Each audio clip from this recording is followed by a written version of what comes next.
Good morning, everyone. This is Marnie Ramoni Colat from Post of Down Under, and welcome to our first Facebook Live. As you can see, I am sharing my screen. On Facebook Live, we can either do one or the other. We cannot do both. So I have chosen to share my screen with you because I want to share with you some tips that I have put together for you, and I hope you really enjoy it. I hope everybody is keeping safe in lockdown here in Sydney, and I thought I put this content out today because we have at least one more week of lockdown, and I think a few of us are working from home and may find a little bit of time to spend training our dogs. And since I'm not doing consultations at the moment due to lockdown, I thought I'd share some tips and get you guys working with your dogs before we can resume our consultations. I would like to start by first introducing myself and telling you a little bit about my journey with Post of Down Under. I first started a few years ago volunteering as a dog walker for a local shelter, and as I found that experience really rewarding, so we did that at least once a week. After spending a fair bit of time walking some dogs and getting familiar with a lot of dogs in this shelter, we met our two beagles, which we adopted earlier, about 5 years ago. And that really opened up my eyes to dog training and dog training in general and looking after dogs in general. So when we first got our dogs, I wanted to learn how to better look after them. So what I did was I wanted to learn how to care for dogs. I wanted to learn how to better look after my dogs because these were our first dogs as adults. So I decided to complete a Certificate 2 in Animal Studies through TAFE, and that led me to a lot of knowledge regarding how to keep dogs looked after from a physical and also from a mental perspective. As part of this certificate, I needed to do work placement or work experience, which I managed to do through the same local shelter where I was volunteering for before. And as part of that, I learned that the dogs had a nice routine. Their diet was being really looked after, but the enrichment side of things was really something that sparked my curiosity because there were a lot of activities that these dogs are exposed to when they live in the shelter. So after I finished my Certificate 2 in Animal Studies, I wanted to learn more about dog behavior in general.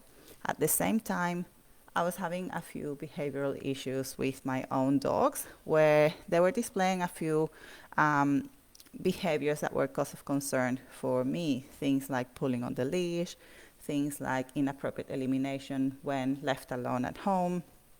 So we went to see a wonderful trainer, Lauren from Perfect Behavior in the Northern Beaches, and she gave us a great foundation about how to address these things. And what she taught us was how to develop a much better relationship with our dogs, how to better communicate with them, how to better address their needs. And again, that just continued to spark even further my interest in dog training. So I decided to complete a Certificate 3 in Dog Behavior and Training, which opened up a lot of knowledge and also a wonderful community of dog trainers that I can be part of and continue to learn from.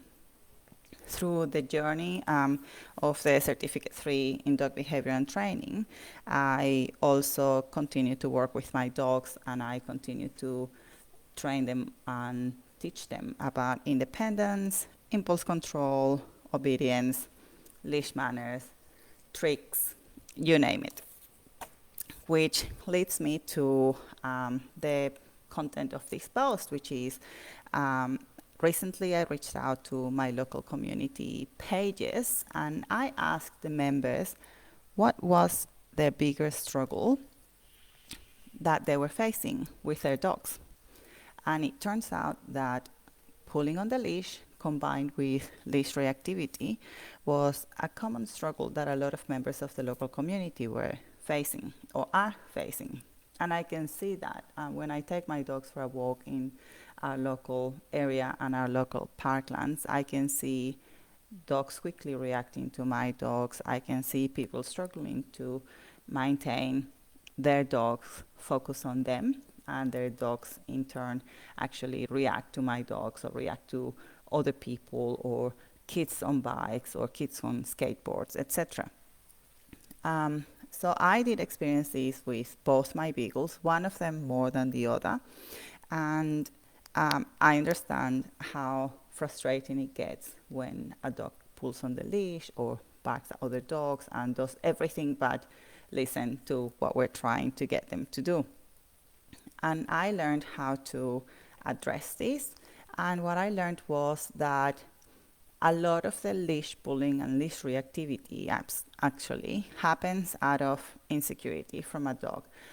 The dog is basically barking at kids on bikes or other dogs out of insecurities because they want that thing that they're barking at to go away or to move away from them.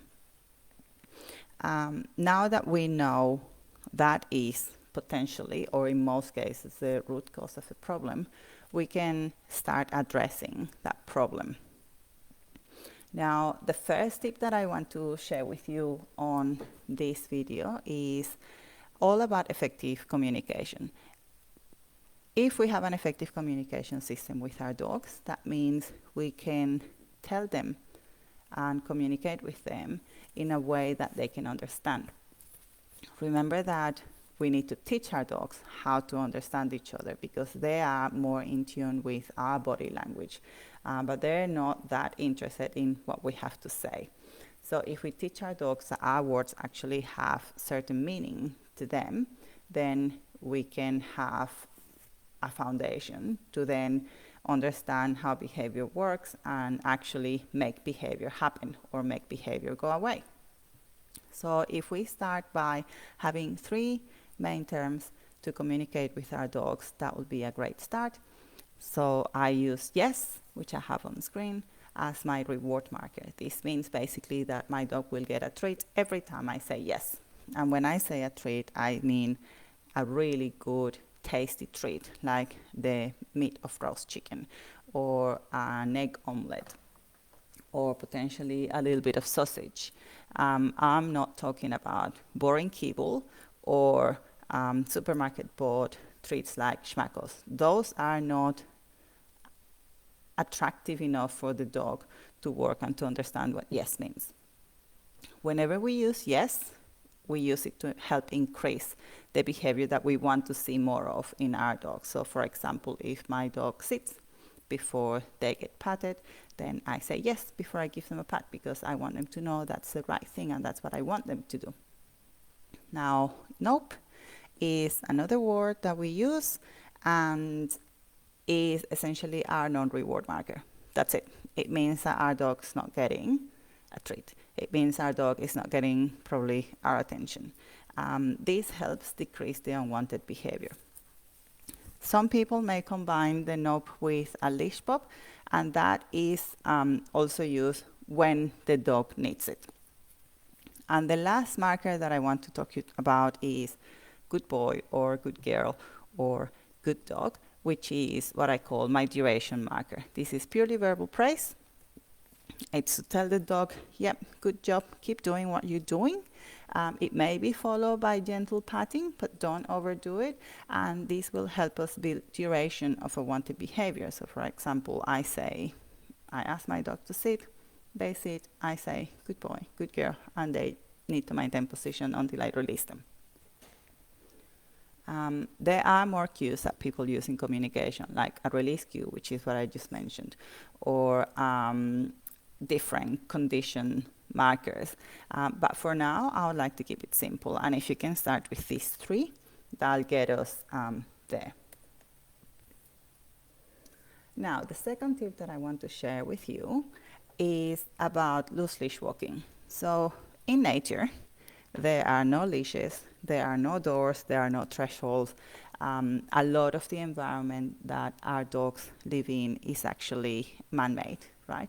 They are amazing companions, but we need to teach them about the environment that we need them to live in and cope with.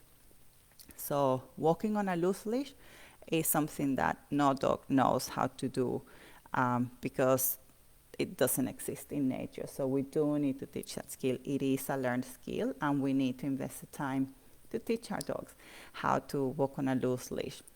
So in loose leash walking, there is a concept of pressure on, pressure off. We need to teach our dogs how to turn the pressure of the leash. So for example, if you're going to start walking your dog, you get your dog's attention. You give them a treat for offering their attention, and then you start walking. The moment your dog disengages and reaches the end of the leash, you really need to be very careful as to what you do with that. So you can start tugging on the leash, which is creating a lot of frustration for the dog, or you can just hold your ground steady, wait for the dog to stop pulling, just wait them out, and the moment they stop pulling, you give them slack on the leash, and that's when you reward them when they are allowed to have that slack on the leash. It takes a lot of repetitions. It does take a lot of practice, but the more you practice the picture and you show your dog the picture of what loose leash walking looks like, the more they'll do it, and the more you reward the behavior, the more you get that off. Another tip with loose leash walking, in addition to the main point, which is to teach your dog how to turn that pressure off, is to constantly change directions. So if you constantly change directions, your dog learns how to keep an eye on you. They may walk a little bit in front of you, they may walk right beside you. You decide what your criteria is, but once you decide what the criteria is, you need to keep it consistent. Once you start constantly changing directions, like 45-degree angle or 90-degree turns, your dog will learn to keep an eye on you and to continue to be in the vicinity of the loose leash. Remember to reward your dog generously when they're on a loose leash, because we too often tell our dogs what not to do, and we make the mistake of not rewarding our dogs when they're doing the right thing at that point in time. And that's when we use our yes marker. So the moment we say yes, it's like taking a picture in time, whereby the moment we said yes, that is the behavior we're rewarding, not when we give them the treat, because they may get a little bit excited and may jump to get the treat. And if that's fine with you, that's fine with me. It's your rules. You need to set the criteria. If you're teaching loose leash walking, that's what we're teaching. We're not teaching not to jump. We're not teaching a lot of complex things. We need to keep it simple for our dogs so that they learn how to understand the picture that we're trying to show them. Another tip that I want to share with you is to walk with purpose. If we walk with purpose, our dogs learn to, oh, there's something interesting over there that my human wants to go to, and they'll learn to follow. It does sound simple, but it's a tip that does work. So I do want you to walk with purpose, constantly change directions, and constantly reward your dog for being in position, for being in the vicinity, and for keeping that leash nice and loose. Now, the last tip on this section is start practicing in a low, distracting environment. That could be when you're at home, when no one is around. That could be in your alfresco in your backyard. That could be in your driveway. If you live in a unit, that could be in the car park if it is safe to do so, or in a paved area that is not frequented by other people or dogs, or practice maybe in that paved area in a quieter time, maybe a little bit earlier in the morning, or maybe during lockdown, maybe just before lunchtime. When there is a lot less people around, pick your low distracting environment and practice there first. Once you practice there, you can just continue to progress to higher distracting environments. But try not to go from your driveway to next to the dog park, because that you might be asking too much from your dog too soon. Now, if you have any questions, I can see comments and I can see people watching the video. So thank you. If you do have any questions, do post them and I can actually read them out for the rest of the audience and share some further tips with you. Now, the next tip that I want to share with you is distance. As I mentioned earlier, when our dogs bark, when they're on a leash and they bark at other dogs, or they bark at kids on a bike or kids riding a skateboard, chances are that they are barking and reacting in such manner out of insecurity. So what our dog really wants is that thing to go away. So by them barking and the kid walking past and the kid or riding their bicycle and them disappearing, that is teaching the dog that the barking actually works. That is the picture that they have in their mind. So if you see your dog and you can see that they have already spotted a trigger, which could be, again, a child riding their bike or another dog that's about to approach, when you see that, pay attention to your dog. They will give you cues. They will give you telltales. They will potentially perk up their ears. They may move their body posture to stand a little bit forward. They might stiffen. Their hackles may go up. Their tail may go a little bit stiff. You know your dog. You probably have seen your dog and how it evolves from looking to basically completely going what I call over threshold, which is the full-on barking and lunging. Pay attention to your dog. When your dog sees the trigger, create distance. Call your dog, get their attention. If you have been practicing on the pressure on, pressure off, the moment the leash tightens, they should know how to turn the pressure off and come back to you. And that's when you change the opposite direction and you create that distance that your dog really needs. Because that distance will help them understand that, oh, okay, so I saw that thing and my human understood I saw that thing and we're walking away from the thing. So we are creating the distance that your dog wants.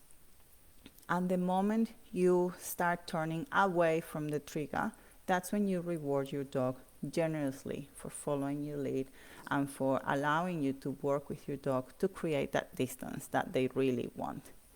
Now, with distance, you also need to be mindful. If you're going to walk, for example, in the area where we live, there are a lot of dogs walking around in the 5 and 6 p.m. mark. If you want to practice this, you probably don't want to practice when there are going to be a lot of dogs out there. So try and time your walks in a way that sets your dog and you up for success. So maybe practice with a friend who can potentially follow instructions and they can potentially keep their dog further away from your dog, so you can practice this in a setup scenario rather than practice this when there are a lot of variables that you cannot control. But the important thing in this slide and this tip that I want to share with you is that distance is your friend. The more you allow your dog to have distance from the trigger, the better the walk will become with you and your dog. And the more you pay attention to your dog and the more you can give them what they want at that point in time, the better the relationship will be. And this will build trust in that relationship between you and your dog. Now, the last tip that I want to share with you all on this pulling on the leash and leash reactivity session is give your dog a job to do. Essentially, teach your dog how to, for example, make eye contact with you. Teach your dog a focus cue or a look cue. Excuse me. When we use look or focus, we usually, again, we teach in a low distracting environment. We teach it, for example, when we're at home and we hold a little treat probably with our hand underneath our chin and we get our dog's attention and we wait for them to make eye contact with us, and that's when we reward. It's as simple as that. Once your dog gets the game, that's when you start introducing the cue, look or focus, wait for them to make eye contact, and give them a treat. Always give them a treat whenever you mark the behavior. So the moment they make eye contact, you say yes, and you give your dog a treat. Repeat, repeat, repeat. Dogs learn through successful repetitions. So don't think that your dog's not learning. If some dogs may take 100 repetitions, 200 repetitions, some dogs may take only 10 or 20 repetitions. Every dog is different. So don't think that you're not making any progress with your dog. Every time you practice, you make progress. That is a fact. So when we use look or focus, we may want to start using it when we see another dog, when we see the trigger, and we know that the dog has seen the trigger. And then we use look or focus. That, if you have practiced this enough times, that will create an immediate response from your dog to look at you. So we are helping your dog resolve the conflict of, I'm looking at this dog, I want to bark at the dog, oh, but my human has asked me to look at them. So the dog will help the dog solve that conflict of interest that they have by using the look or focus cue. These are all management tips. This will not resolve the insecurity that your dog has, but this will help you navigate through that and get there eventually through using other behavior modification techniques. But these are probably the simplest things that everybody can do to start their journey towards helping their dog address their pulling on the leash and their leash reactivity behaviors that they may display to certain triggers.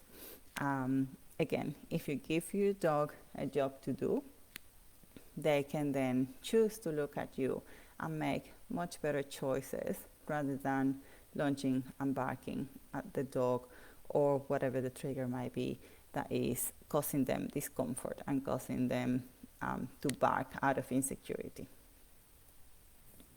Now, to summarize, the first tip of the day is effective communication. Communication is key in any relationship.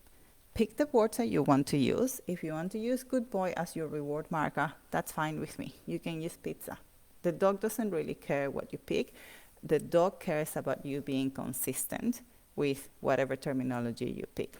So pick your terminology and be consistent and start practicing today. For example, if you want to start practicing how to teach your dog what yes means, do it at meal times.